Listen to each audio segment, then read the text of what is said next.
네, 안녕하세요. 오늘부터 이제 전범위로 7번에 걸쳐서 하겠는데요. 답안 작성 사고틀 만들기 이거 보내드린 거 있죠. 요거 가지고 여기에 맞춰서 자기 글이 만들어지는지를 보세요. 그래서 여기 사고틀 만들기에서 1번부터 4번까지, 5번, 1번부터 5번까지 있죠. 로마자 1번부터 5번까지가 이게 문제의 소재예요. 문제의 소재. 여기까지가 문제의 소재를 쓰는 사고예요. 1번부터 5번까지가 문제의 소재를 쓰는 사고예요.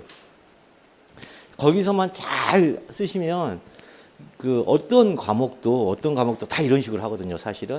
그러니까 법학 과목 두 과목도 이렇게 하고 경영학 과목 두 과목도 원래 이렇게 해요. 사실은. 그런데 이제 쓰는 그 순서가 조금 역전돼 있는 것뿐이지 이렇게 해요. 그래서 법학이 그 경영학 쓰는 방식하고는 좀 다르게 역전이 되어져 있어요. 역전이 되어져 있는데 그렇게 쓰라 그러니까 이제 생소하니까 우리가 조금 잘 못 쓰는 경향이 있는데 자꾸 연습하시면 이것도 익숙해질 겁니다. 그러면 오늘 시험 문제에서 이제 1번이 이제 여기 이제 하자승계인데 하자승계는 우리 시험에서는 한 번도 안 나왔거든요. 그런데 안 나왔는데 이게 언젠가는 낼 거라는 불안감에 도저히 안 할 수가 없어요. 미치겠어요. 강학상 부관도 안 나왔거든요. 한 번도. 한 번 독립 쟁송 가능성, 독립 취소 가능성 한 번도 안 나왔는데 이게 이제 언제 낼지를 모르는 거예요. 이게요. 이게 이제 위탁 출제를 하기 때문에 어떤 이제 굉장히 그 고집이 센 분이 만약 시험 문제를 내버리면 이제 협회에서 거기까지는 내시면 안 됩니다 하더라도 이걸 어떻게 할 수가 없어요. 그러니까 우리가 그걸 안 할 수가 없어서 어쩔 수 없이 이제 한번 보는 거거든요. 그래서 한번 볼게요. 그러니까 문제 1번에 이 하자승계는 올해도 시험 문제 입법고시에서 나왔어요. 그러니까 최근에 하자승계 논의가 굉장히 중요한 파트다라는 걸 우리가 알 수가 있어요. 이 행정법 학계에서 지지난주 토요일 날 시험 봤거든요, 걔네들이. 근데 거기서 1번이 그거였고 2번이 성결 문제였어요. 2번이 성결 문제 냈어요, 거기 걔네들이. 그다음에 이제 단문형으로는 부관 문제 냈었고, 그러니까 이문이 갑자기 또 기억이 안 나네. 요즘에는 막 나이를 들어가니까 부분 치매가 와가지고 깜빡깜빡해요. 미치겠어요, 아주. 진짜 미치겠어요. 이 나이 들면 딱 두 가지가 현상이 나는데 첫 번째가 부분 치매고 두 번째는 이게 자극이 훅 들어오잖아요. 그러면 어렸을 때는 0.1초 뭐예요? 0.0001초 만에 거기에 해당하는 단어가 탁 튀어나오는데 지금 뭐더라 하면서 막 머릿속을 뒤집어야 돼요. 그러다가 뭘 내가 찾고 있더라를 잊어버려요. 미쳐버리겠어요, 아주. 이제 돌아버리겠어요. 자, 그래서 일단은 이제 1번을 보시면은 항상 바텀업이에요. 탑다운 아니에요. 탑다운을 절대 읽지 않는 거예요. 바텀업인데 바텀업을 하다 보니까 이 사안을 평가를 해야 되겠네? 평가할 때 이걸 어떻게 하지? 그 평가할 때 위에 문장도 보고 참조 조문도 보는 거예요. 아셨죠? 그러니까 이 바텀업이어서 바텀으로 거기서 일단은 이 노마자 1번부터 5번까지를 만들고 그 다음에 이제 판사 혹은 학판검사 할 때 그 사안의 경우로 포섭할 때 이제 위에 있는 내용들을 보는 거예요. 참조 조문을 보던가. 한번 볼게요. 그래서 버텀업 1번. 자, 만약 이 직위해제처분의 취소사유가 인정된다고 할 때, 그러니까 무슨 얘기냐면 직위해제처분의 취소사유가 인정된다. 첫 번째. 두 번째, 가분 직권면직 처분에 대한 취소 소송에서 직위해제처분의 위법을 주장할 수 있는가 검토하시 이렇게 했죠. 그러니까 직권면직 처분. 자, 이건 뭐예요? 소장의 청구 취지 1번에다가 직권면직 처분을 취소한다라는 판결을 구합니다라고 쓴 거예요. 그리고 나서 청구 원인에다가 뭐라고 썼냐면 직위해제처분이 위법하니까 이렇게 썼어요. 그러니까 위법하다고 주장하는 처분과 취소해달라고 하는 처분의 이름이 달라요. 그러면 이거 하자승계예요. 이건 무조건. 이건 하자승계를 하는 거예요. 그러면 첫 번째, 자, 1번, 로마자 1번을 보면 마지막 묻는 문제를 가정법으로 한번 바꿔보면 이렇게 되는 거죠. 갑은 은는 이가가 있으니까 우리 1번을 갑이 직권면직 처분에 대한 취소송에서 직위해제 처분의 위법을 주장할 수 있으려면 이렇게 한번 바꿔보는 거죠. 가정법을 있으려면 이렇게 바꿨어요. 바꿨더니 그러면 그 가정법을 만족시키는 정언명령이 뭐예요? 직위해제 처분의 위법이 직권면직 처분의 위법으로 승계되어야 한다죠. 승계되어야 한다. 이렇게 정언명령이 should로 끝나는 걸 말해요. 뭐뭐 해야 한다를 정언명령이라고 그래요. 칸트가. 이제 칸트가 한 얘기죠. 그래서 칸트가 그렇게 이제 정언명령을 했는데 바로 그런 얘기예요. 그러니까 하자승계 이제 직위해제 처분의 이 법이 직권면직 처분에 승계되어야 한다. 그러면 이제 그 정언명령의 형식을 판단해 보면은 지금 하자승계가 이게 하나잖아요, 하나. 그죠? 테마가 하나죠. 그러니까 테마가 하나니까 다시 if should로 또 바꿀 수가 있죠. 하자가 승계되려면 하자 승계 논의의 전제 조건을 충족하여야 하고 사자의 승계가 허용되는 범위는 있어야 돼. 이제 이렇게 되는 건데 이제 그렇게 거기까지가 로마자 1, 2, 3번까지죠. 1, 2, 3번까지. 그죠? 로마자 1, 2, 3번까지. 거기까지가 지금까지 했던 게 그렇게 하자 승계와 관련해서 그렇게 표현이 되는 거예요. 그리고 나서 판단하고자 하는 설문의 중심 표현이 갑은 직권면직 처분에 대한 소송에서 직계제청의 이 법을 주장할 수 있냐라고 물어봤으니까 하고자 한다 이렇게 바꿔주면 돼요. 미래형은 주장하고자 한다 이렇게 바꿔주고 그 다음에 그럼 정언명령부터 전제 상황을 판단하는 소존재를 이제 빼내면 되죠. 그 전제 상황을 두 개를 배치했으니까 이와 관련하여 자, 첫 번째가 첫째 직계제 처분과 직권면직 처분이 하자 승계 논의의 전제 조건을 충족하는 게 문제된다. 둘째 직계해제 처분의 이 법이 직권면직 처분에 승계되는지 문제된다. 이렇게 빼낼 수 있죠. 이렇게. 그러니까 그 어떤 공부를 했던 것을 압축적으로 표현해서 글을 쓰는 게 아니고 여러분들이 공부를 했던 걸 압축적으로 해서 그거는 논설문이에요. 논설문. 그러니까 그거는 논설문인 것이고 또 내가 얘기하는 어떤 거죠. 뭐 자기소개서일 수도 있어요. 그러니까 그렇게 쓰는 것인데 그게 아니라 어떤 외부에 존재하는 어떤 특정한 이론 혹은 특정한 판단 기준, 특정한 그 중에 가장 대표적인 게 법 기준에 의해서 뭔가를 평가를 하려고 할 때는 이렇게 규칙에 의해서 쓴단 말이죠. 그러니까 내용을 공부했다라는 게 딱히 그렇게 많이 사용되질 않아요, 우리가. 그래서 한번 설문을 한번 볼게요. 이게 이제 이 페이지 보면 문제의 소재에서 자 여기서 이제 이렇게 이제 쓰는 이유는 뭐였냐면요. 그 점수대가 이제 조금 그래서 이제 그냥 이제 써버리는 건데요. 더 그냥 금방 얘기했던 대로 그렇게 오소독스하게 쓰는 것이 더 좋을 수도 있어요. 아셨죠? 그러니까 하자 승계의 문제란 선행 처분의 이 법을 이유로 후행 처분을 다투는 것을 말한다. 우리가 그렇게 정의를 외웠고 그다음에 하자가 승계되려면 하자 승계 논의의 전제 조건을 충족하고 하자의 승계 허용되는 범위 내에 있어야 한다. 그렇게 해놓고 직계제 처분에 치료 사유가 있다고 인정된다 할 때 갑은 직권면직 처분에 대한 소송에서 직계제 처분 이 법을 주장하고자 한다. 이와 관련하여 첫째, 직계제 처분과 직권면직 처분이 하자 승계 논의의 전제 조건을 충족하는 문제된다. 둘째, 직계제 처분이 하자가 직권면직 처분에 승계되는 문제. 이렇게 쓰셔도 된다는 거예요. 그러니까 이렇게 써도 되고 그다음에 이렇게 써도 되고 지금 이렇게 쓰는 문제의 소재는요. 변호사 시험에서 쓰는 방식이거든요. 이렇게. 걔네들은 그냥 다이렉트하게 바로 들어가요. 이렇게. 자, 그래서 어떻게 쓰든 여러분들 아까 그 글 쓰는 방법 1, 2, 3번 이걸 절대로 놓치지 마세요. 이렇게 쓰시면 돼요. 여러분들 무조건. 예. 어떤 식으로 나오든 다 마지막 묻는 문제를 가정법으로 바꿔보고 그다음에 가정법을 만족시키는 정언명령을 만들어보고 근데 만든다기보다는 우리가 이제 1기와 2기 때 배웠던 걸 막 기억을 더듬으면서 그걸 이제 외워서 쓰셔야 돼요. 그다음에 정언명령 형식을 판단해봤더니 문장으로 if should 문장으로 되어 있을 수도 있고 법률 규정을 바로 들이댈 수도 있고 그다음에 정의부터 쓸 때도 있고 그다음에 판단하고자 하는 설문의 중심 표현을 선택해서 중심 표현을 그 설문에서 케이스에서 선택해서 써보고 혹은 이렇게 문제로 주어지는 경우에도 쓸 수 있고 그다음에 정언명령부터 전제 상황을 판단하는 소전제 첫째 이와 관련하여 첫째 뭐뭐인지 문제된다. 둘째 뭐뭐인지 문제된다. 여기까지 쓰시면 된다는 거죠.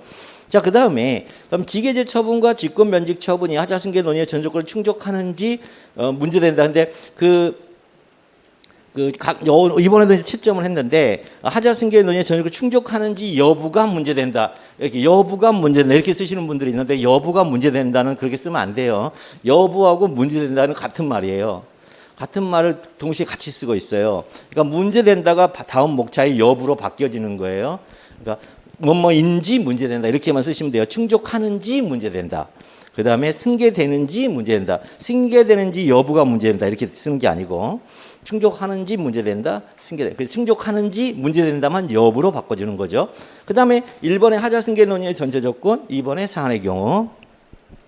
자, 하자승계가 논의되려면 선행처분과 후행처분이 모두 취소의 대상이 되는 처분이 하고 선행처분에 취소 사유가 있어야 하며 선행처분에 불가증력이 발생해야 한다. 후행처분은 적법해야 한다. 그러면 사안의 경우에서 직계제 처분은 이건 이제 이게 공부예요. 근데 이게 공부인데 일시적인 인사 조치로서 직위의 수행을 금지하는 잠정적이고 가처분적인 성격을 가진 처분이 된 거예요. 그러니까 여기서 이제 일시적인 인사, 여기서 같은 말이 일시적, 잠정적, 가처분 다 같은 말이에요. 이게 일시적, 잠정적, 가처분 이게 다 같은 말이에요. 그러니까 직계제 처분은 반드시 파면 해임을 전제로 한 처분이에요.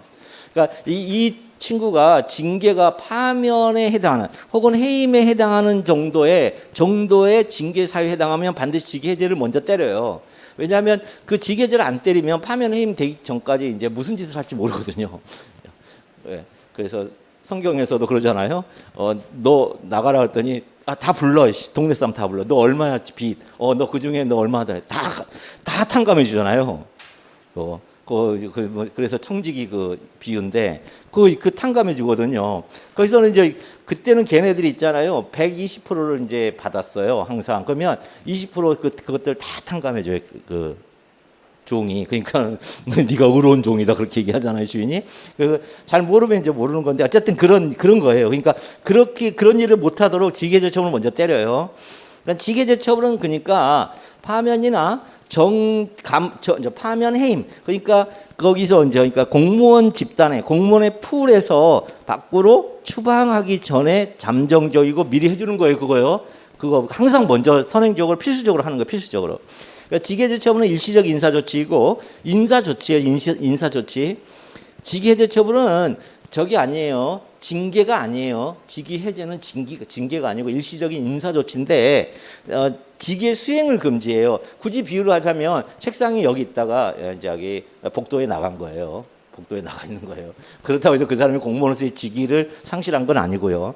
자, 그래서 잠정적이고 가처분이죠. 그런데 그래서 처분의 대상이 되는 처분이고 직권면직은 이제 그 직권으로 이제 밖으로 보내는 걸 말해. 직권면직. 이거 의원면직 있고 직권면직 있고 징계면직 이제 이런 거 있거든요. 그러니까 저 그만둘래요. 그러면 그걸 의원면직이라고 그러고 그다음에 징계에 해당하는데 징계면직을 당하면은 크게 이제 그만두면은 불이익이 심하거든요. 그러니까 직권면직을 해주기도 하고 징계면직이 가장 심해요. 그건 거의 뭐 불명예 퇴직이니까.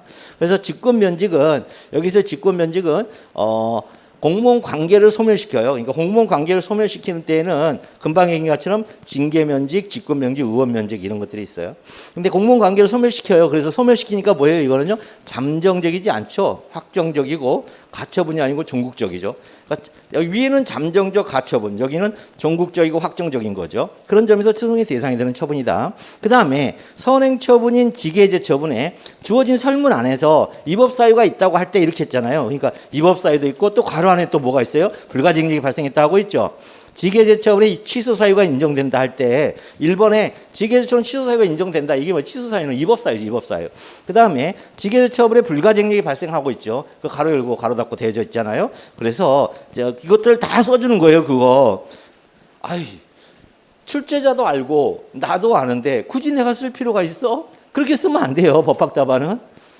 여기 나와 있잖아요. 그러니까 주어져 있잖아요. 여기에 만약 이 직계제 처분의 취소 사유가 인정된다 할 때 그 표현도 있고 또 가로 열고 위 직계제 처분에는 불가증이 발생한 상태면 가로 닫고. 그러니까 니도 알고 나도 아는데 내가 굳이 이거 꼭 써야 돼? 이렇게 하면서 안 쓰는 분들이 있어요.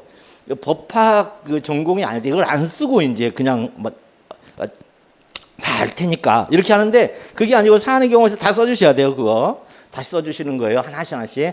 따라서 선행처분에 취소사유인 위법사유가 있고 불가증력이 발생했다고 이미 주어지니까 발생했다.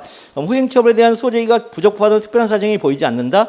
직계제 처분과 직권면직 처분은 하자승계 논의 전제조건을 충족한다 이러는데 하자승계 논의에서 이 부분을 보려고 또 포인트예요. 적법하다 이 부분을 보려고 해요. 후행처분은 적법해야 한다 할 때 이 적법성을 위법성이 없는 적법성으로 풀이야 하는 문제들이 굉장히 많아요. 시중에 거의 80%거든요. 그런데 이게 소직의 적법성을 가리키는 말이에요. 이건요. 후행처분요. 후행처분은 처분 자체가 적법하다는 얘기가 아니에요. 후행처분에 대한 소직의 적법한 거 이건요. 왜 그러냐 하면 유승준 판례에서 이번에 그걸 분명하게 보여줬어요. 유승준 판례에서는 이번에 이제 재작년이었죠. 벌써 재작년 사건이 된 것 같은데 유승준이 이겼어요. 비자 그 사증 발급 거부 사건이거든요. 사증을 외국인들은 사증을 받아야 우리나라에 들어올 수 있어요.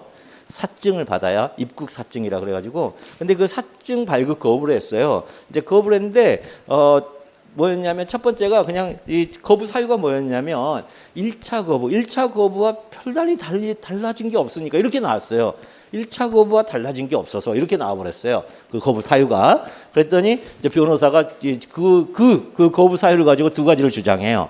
첫 번째는 1차 거부가 3차 이게 3차 거부인데 1차 거부가 3차 거부에 승계된다 그랬어요. 하자 승계된다를 주장하고 두 번째는 3차 거부 처분 그 자체가 재량의 불행사로 재량의 남용이라 하면서 재량의 남용을 이 법을 주장을 해요. 그러니까 두 개를 주장을 했거든요. 그랬을 때 그러면은 처분이 적법하다 그러면 3차 거부 처분에는 이 법 사유가 없어야죠. 그렇게 얘기한다면. 3차 거부 처분에서 이 법 사유를 두 개를 주장해요. 1차 거부 처분에 하자가 승계된다. 그래서 1차 거부 처분이 입법해서 하자가 승계된다. 그런데 1차 거부 처분은 이미 제소 기간이 지났거든요. 그래서 당연 무효를 주장해요. 1차 무효 처분은 당연 무효인 경우 하자 승계되잖아요. 그러니까 당연 무효를 주장하고 두 번째는 3차 거부 처분, 즉 자신들이 취소해달라는 당의 처분, 그 처분이 위법하다고 또 주장을 해요. 재량을 행사하지 않았다고. 판례가 다 그 인정해줘요. 1차 거부 처분은 왜 무효냐면 그 행정 절차 우리 이제 법에도 있는데 행정절차법 24조 위반이에요. 행정절차법 24조 위반인데 절차법 위반은 원래 우리가 취소 사유로 알고 있었잖아요. 그런데 24조는 문서로 하라고 그래요. 처분은 문서로 하라는데 전화로 했어요. 너 사증 발급 안 될 건데 이렇게 전화로 했어요.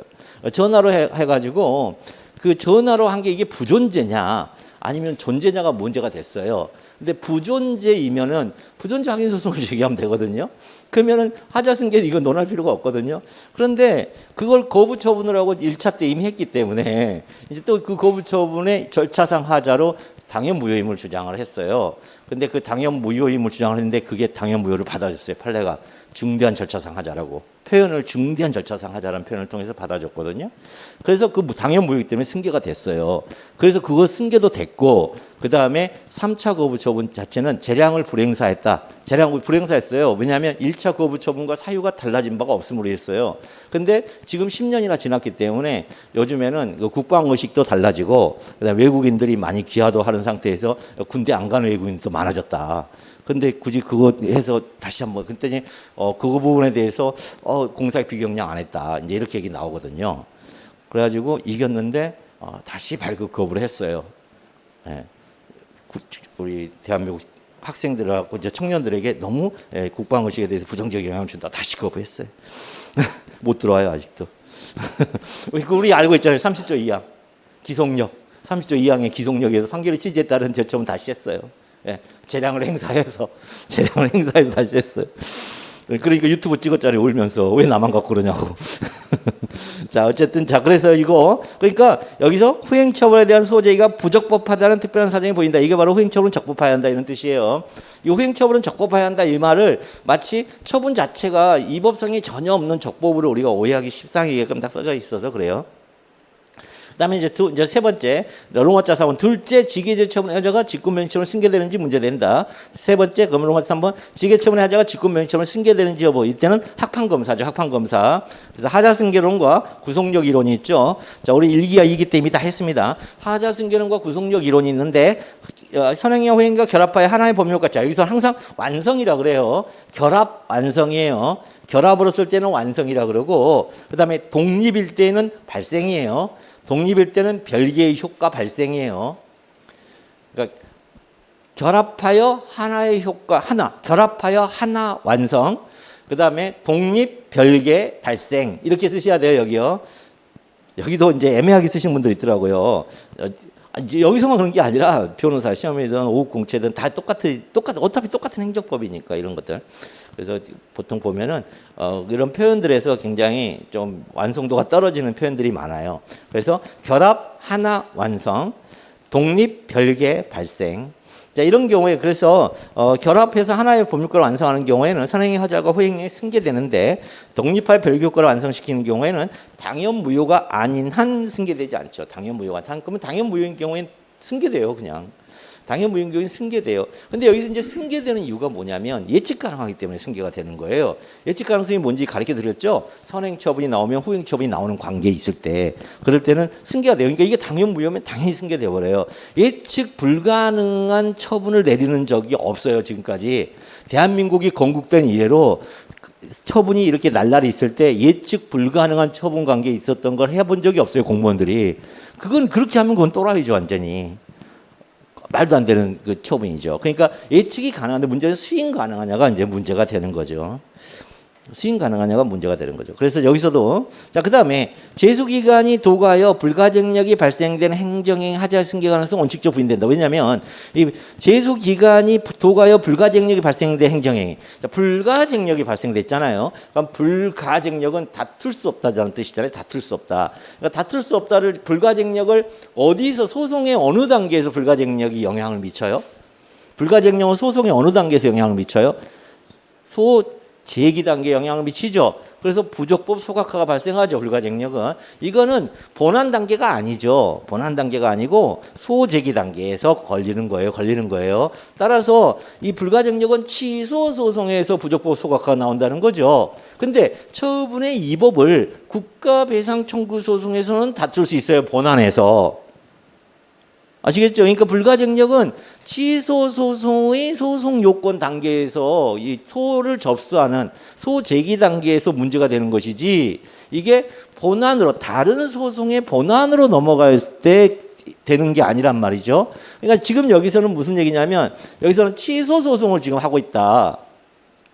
구속력 이론이 엉뚱깽뚱한 이론이 아니에요. 지금 여기 보니까 구속력 이론 뭐냐면 지금 둘 다 선행처분 취소소송, 후행처분 취소소송인데 선행처분이 불가증력이 발생해서 취소를 제기를 못한다.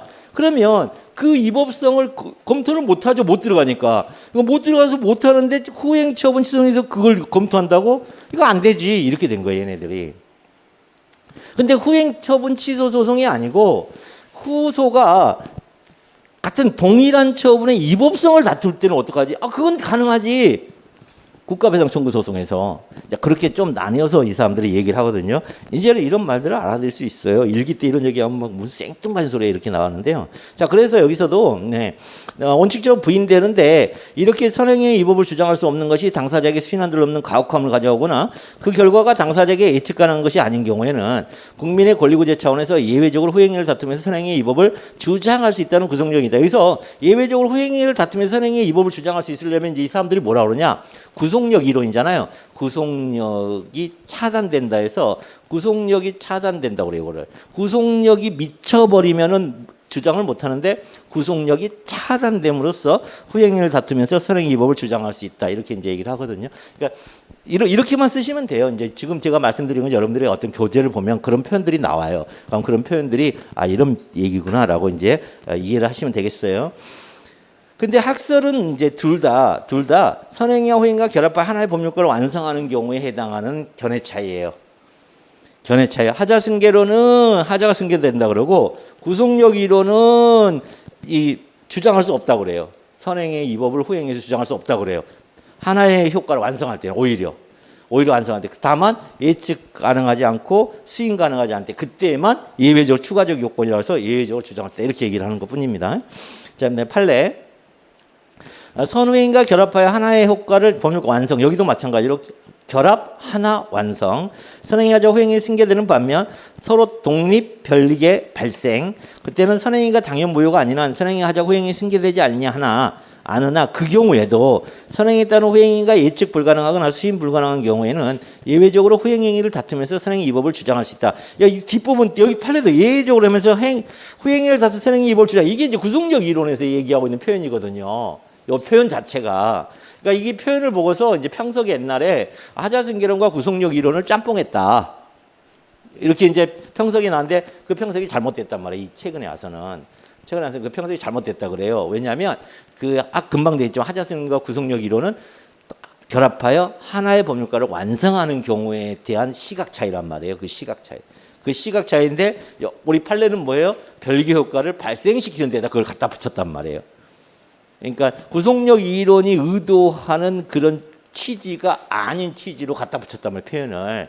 그러니까 서로 짬뽕시킨 게 절충한 게 아니에요.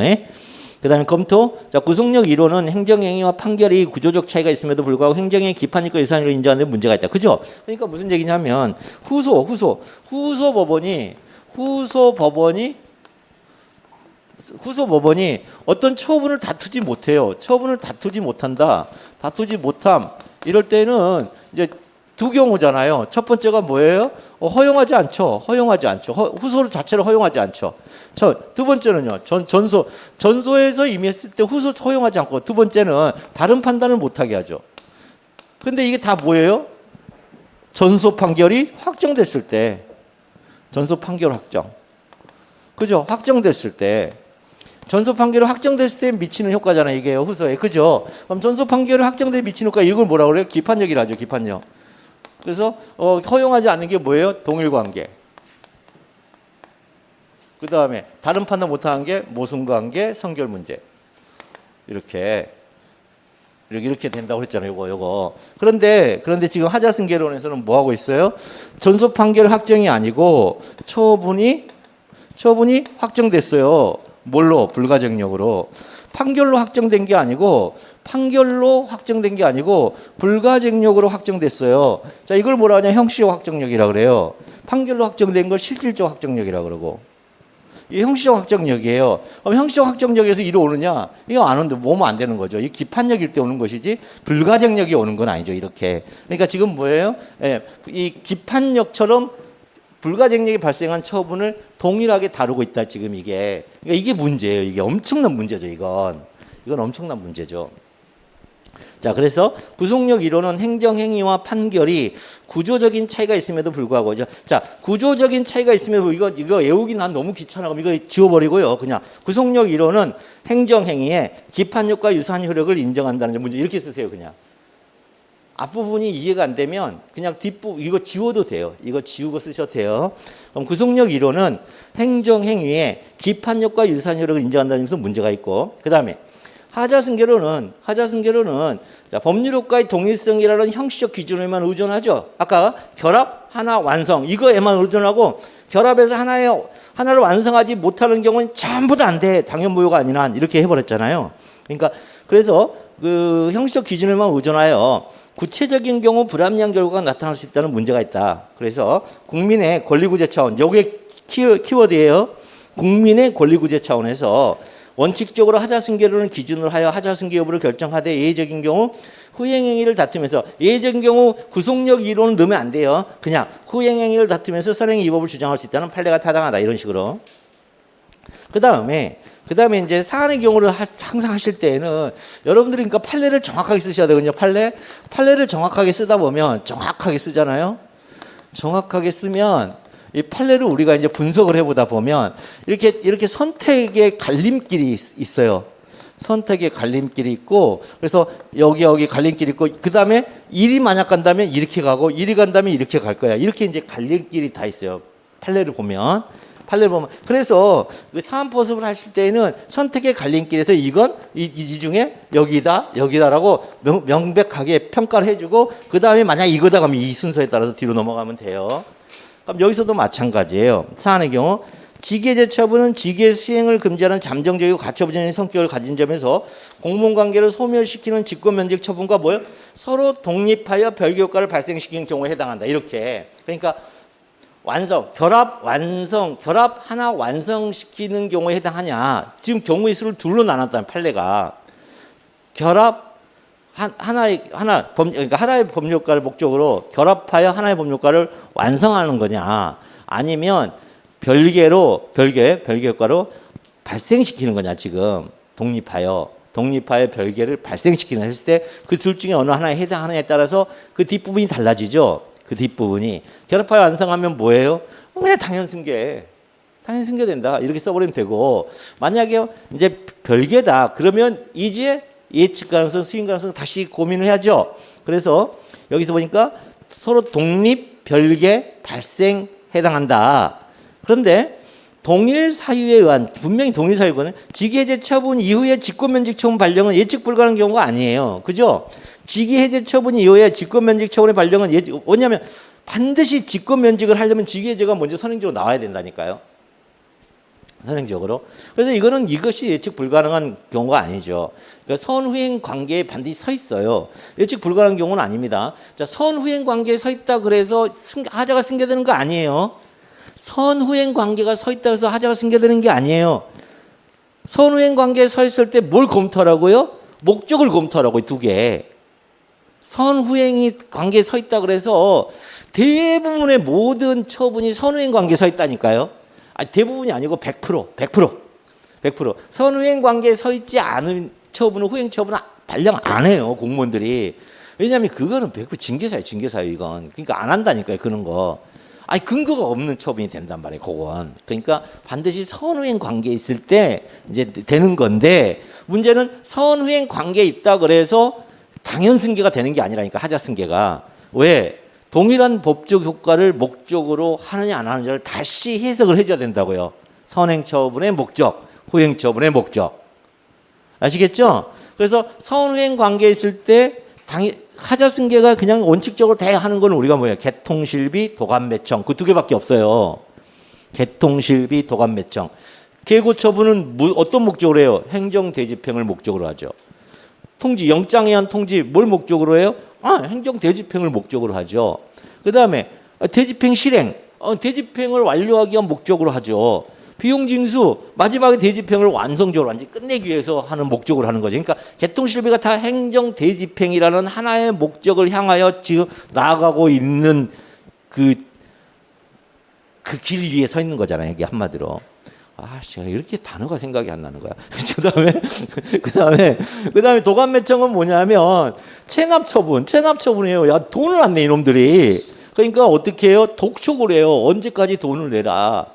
그런데 이게 이게 원래는 국세징수법에는 없는데 문제는 독촉의 효과가 재산을 압류한다라는 법조문이 있어요. 이게. 독촉에서 정한 기한 내까지 그 돈을 완납하지 아니하면 재산을 압류한다.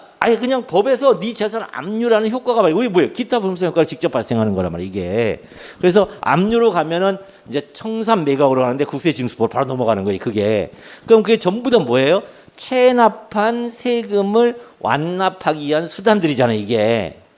전부 다 목적이. 그러니까 하나의 목적으로 완성하는 거잖아요. 그게. 도감매청. 그래서 개통실비, 도감매청. 이 두 경우 외에는 판례가 하자승계를 인정 안 했어요. 과거에는. 그러다가 개별공시가 입법고시에서 하자승계 개별공시가가 나왔어요.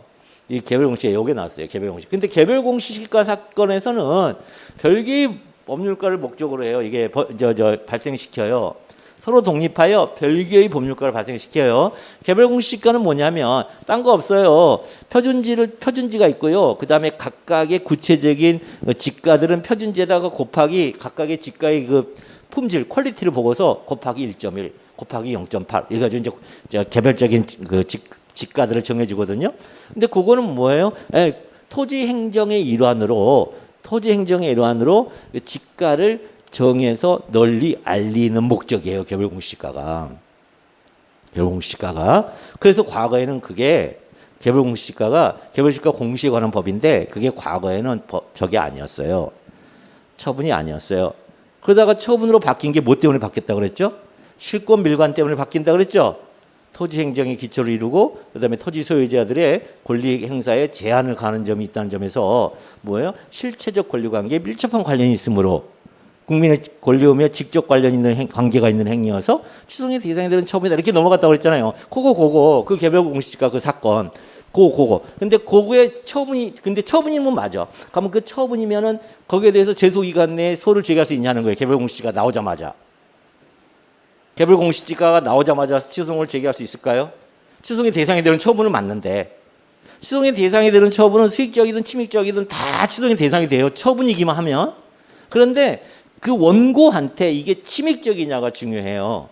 원고한테는 이게 침익적 처분이 직접 상대방이든 아니면 침익적 효과를 받는 제3자이든 침익적이냐가 중요해요. 그런데 개별공시지가 그 자체로는 침익적인지 수익적인지 알 수가 없어요. 개별공시지가는 만약에 요즘에 이제 뭐 국민의힘이 요즘에 여기 수도권에서 강세를 띠고 있는 게 뭐예요? 내 아파트값 좀, 내 집값 좀 올려달라고 지금 하는 거 아니에요? 전부 다. 그러니까 이렇게 사람들이 진짜 저가니까 추잡하다니까요. 그러니까 이제 자기 재산에 이제 돈만 되면은 그냥 찍어주는 거예요. 그래서 오세훈 시장 다시 됐잖아요. 왜? 용산 이쪽 해달라고. 저희 집도 용산이거든요. 사실. 이게 좀 이상한데 어쨌든 그죠? 용산이에요, 용산. 그 용산인데 거기 난리가 아니야, 난리야. 평당 1억이 넘어요 지금. 세상에 이게 미친 거 아니에요? 세상에 미치고 돌아가요. 아니, 자기 몸 니울 때 있는 집만 있는 집이 이렇게 막 어떤 재산화 된다는 건 그 나라가 망해가는 그 징조거든요, 사실. 근데 그게 전 세계적으로 그거를 뭐죠? GDP에다가 이제 넣어요. 재산이 GDP 항목이 들어가요. 그래서 부동산 경기가 일본이 있잖아요. 엄청나게 이 부동산 가격이 일본이 물론 이제 잃어버린 30년이지만 그 버블이 터지기 전에 세계 2위 경제권이 올라간 게 집값 때문에 올라갔어요, 걔네들이. 집값 때문에. 도쿄 집값 이것 때문에 올라갔어요. 그러다 그 집값 거품이 쿡 떠지니까 지금 우리나라보다 더 못 사는 나라 됐잖아요, 지금. 우리가 일본보다 더 잘 사는 나라예요, 사실은. 집값이 올라가서. 집값이, 내 삶에는 아무런 피부적으로 와닿지가 않아. 이 집값이란 게 아무런 의미가 없어요. 아니, 웅덩이 밑에 깔고 있는 게 뭐가 집값이 그게 나한테 도움이 돼요. 밖에 나가서 목에 힘주고 다니는 그런 건가요? 아니요, 아무것도 아니에요. 그게 현금화돼야, 환금화돼야 중요한 거예요. 근데 환금화되면 어디 가서 살 건데? 다 똑같이 살고 있는데. 그러니까 집값 오른다. 이게 사람들이 이게 원숭이 머리여서 이게 어느 쪽 올라가면 자기 집 안 올라나? 그럼 저 집은 안 올라나요? 다 오르죠. 그러면 물가 오르고. 좀 답답하죠, 보는. 그건 그렇다 치고. 근데 그래서 이제 여기 다시 돌아와서요. 별개 효과를 이제 발생시키잖아요. 별개 효과할 때 이 개별 공시지가는 침익적인지 수익적인지 알 수가 없어요. 침익적인 수익적인지 알 수가 없어요. 아시겠죠? 그러니까 이게 두 가지 경우에 해당하거든요. 수용보상금의 산정 기준이 돼요. 구속적 계획이라 하는 이 도시개발에 그러니까 이제 분명히 조금 있으면 여의도 용산 마스터 플랜이 이제 고시가 될 거예요. 그럼 저희 집은 또 뛰겠죠. 어쨌든 뛰겠죠. 근데 그게 수용보상금의 기준이 돼요. 그게 개별공시가 뛰기 때문에 수용보상금의 기준이 되고 두 번째는 부동산 과세 기준이 돼요. 이게. 그러니까 보상금을 받을 때는 흐뭇했다가 돈 내놓으라고 하면 이 공산주의 국가라고 이런 헛소리 하는 거예요. 아니 수익 있는 곳, 소득 있는 곳에 세금 내야죠, 당연히. 그건 정상적인 거죠. 그런데 그거 너무 많이 내는 거죠. 공시지가가 올라가니까. 공시지가 현실화되면 난리 나는 거죠. 원래 공시지가가 과거에는 50%, 60% 수준이었는데 지금은 80% 수준까지 현실화돼서 강남에 살고 있는 분들이 돈을 굉장히 많이 낸다, 과거에 비해서. 그러니까 맨시 민주당 공산주의 국가라고 그랬잖아요. 지금 내라고 하면 이제 또 아무 말 안 하잖아요, 서로. 어떤 그런 식으로 이제 그래서 이 사람이 어떤 상황에 있느냐에 따라서 침익적이 될 수도 있고 수익적이도 될 수 있는 거야, 이게. 그러니까 이 사람은 내가 지금 보상을 받을 상황인가? 아니야, 지금 부동산세를 내야 될까? 매번 이게 긴장을 타면서 그걸 봐야 되는 거예요. 그럼 이건 뭐예요? 이제 판례가 그래요. 그래서 국민한테 너무 과도한 주의 의무를 부담시킨다. 일상생활이 불가능할 정도로. 그러니까 그럴 때 그러면 그거 했다가 침익적이니까 이제 소재해야지. 그렇게 살 수는 없다는 거예요. 그러니까 왜 수익 가능하지 않다고 그래요. 그래서 수익 가능하지 않다. 그래서 거기서 이제 침익적 처분이 뒤에 나오거든요. 거기서도 개별공시지가 뒤에 나왔는데 거기서도 하자승계를 인정. 그러니까 개별공시지가 사건은 무조건 하자승계를 인정해줘요. 수임 불가능하다는 것으로. 근데 다른 것은 없어요. 다른 사건에서는 인정한 바가 없어요. 자, 그래서 직위 해제 처분 이후에 직권면책 처분 발령은 당연히 예측 불가능한 경우가 아니에요. 예측 가능한 거예요. 근데 직위해제 처분을 제소 기간 내에 다투지 못할 특별한 사정이 보이지가 않아요. 왜? 직위해제 처분 자체가 뭐예요? 불이익 처분이잖아요. 불이익 처분, 침익적 처분이잖아요. 침익적 처분이니까 당연히 어떻게 해야 돼요? 취소송을 제기를 해야죠. 당연히 취소송을 제기해야죠. 직위해제 처분 받는 순간. 근데 그걸 제소 기간을 지났잖아요. 수임 불가능한 경우가 아니에요. 그래서 따라서 직위해제 처분의 하자는 직권면책 처분에 승계되지 않습니다. 설문의 해결. 직계제처분의 취소가 인정된다 하더라도 이를 이유로 갑은 직권면직 처분에 대한 취소에서 직계제처분의 위법을 주장할 수 있지 않다. 그 다음에 이제 가끔 가다가 이제 글을 쓸 때 뭐 이래 그런데 있냐라고 물어보면 있지 않다 이렇게 쓰는 거예요. 법학은 없다가 아니에요. 그럼 없냐라고 물어봤는데 그러면 어디 없지 않다 이렇게 쓰는 거예요.